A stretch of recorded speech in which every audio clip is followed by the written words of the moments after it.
Good morning. It's good to be here. And, you know, you never give a politician a microphone. So.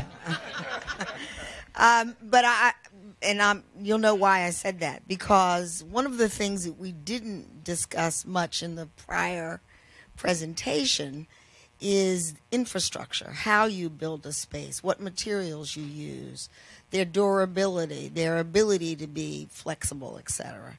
So I'm known as the water and sewer mayor in Atlanta. So I think about infrastructure and how things are built, and not just what we're building and how we want to use it, but what is its durability over time. And the easiest thing that I've observed, I worked for 2 mayors and then I served as mayor, so that's about 21 years. The easiest thing is to talk about parks. The hardest thing to talk about is all the other spaces. So I encourage you, when you think about spaces, to think about parks and green space, and then all the other spaces that we use together, intersections, sidewalks, bridges, under bridges, all that sort of stuff. Anyway, couldn't help myself. But I am delighted to be here to talk a little bit about the strategies that I've seen used in my life, whether it was planning for the Olympics, whether it was planning for the Atlanta Beltline in Atlanta, whatever we were doing in order to improve public spaces. And that's the place where we start, which is, are we trying to improve or are we just trying to preserve? And that can get you into a big conversation about whether we're trying to preserve or whether we're trying to preserve and improve. And I think it was said in one of the earlier presentations, which is a good place to start is with the people who already use this space. And it's not just the residents. It is also the visitors. It is also the tourists. It is also the investors. It is people of all ages and all backgrounds. It's relatively easy to say we're going to ask the people who live here. It is a lot harder to ask the people who don't live there who use the space. So I would challenge us as we're designing models to find both. The most effective strategy that I've ever used or been a part of is to use the faith community as kind of the moral leadership for the discussion. That does not mean that you necessarily, it doesn't mean in the South it means you pray, but it does not mean that you pray necessarily. It does mean, however, that you invite them to be a part of the conversation from the very beginning. In addition to that, you invite business to be a part of a conversation from the very beginning. Because often, in a city like Atlanta, the largest taxpayers are businesses, not individual residents. So if, in fact, you're building something that is a public space, you are going to be using public dollars, which are coming from taxes. So you've got to take that into consideration, too. I'm not talking about either one of those groups driving the conversation. I'm talking about them being at the table as well.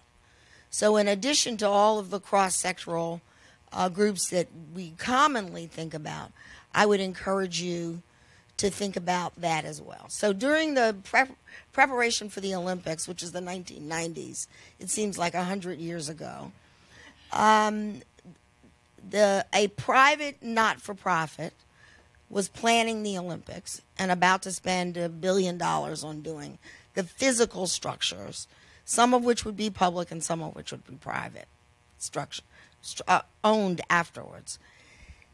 The key to that was identifying who would be impacted by this construction, and to determine not who was going to give you authority, not who was going to pay for it, but who was going to be impacted, and then including them in the conversation. I frankly think this is the hardest part of the work. which is finding common ground and building consensus. It is also the part of the work that people like to put the most structure on because the fear of not having control and the fear of being out of control of what the outcome is. So you have to have a fear meter. And it takes a long time. It is not something that can be accomplished in a short period of time. And you have to bring the people who are going to be a part of it, in this case, who don't live in the neighborhood, into the neighborhood, as opposed to taking the people downtown. So I would suggest you have to include all of the players, business, government, residents, and find a way to have an extended series of conversations about what the long-term goal is and who you're trying to serve. My personal lens, and this was true in my 8 years, my personal lens is not what is going to work on day one, but what is going to work 50 years from now. What are you building that will work 50 years from now? I prefer 100 years. I could never convince anyone in Atlanta that 100 years was the right goal. Perhaps we were in China or Thailand or Mexico or someplace else, 100 years would be unrealistic. But we move fast in America. So I would suggest a long-term lens, not a short-term lens, on how you're going to do that planning. Inclusion has to include all of those. Otherwise, you'll have roadblocks down the road. And that's across all sectors. It would not be a bad idea to include children as well. They might be a leveling factor because they have the longest view. They can see their lives long time from now. And it's a good thing to include youth, and not to serve youth, but to include youth in the conversation. Thank you.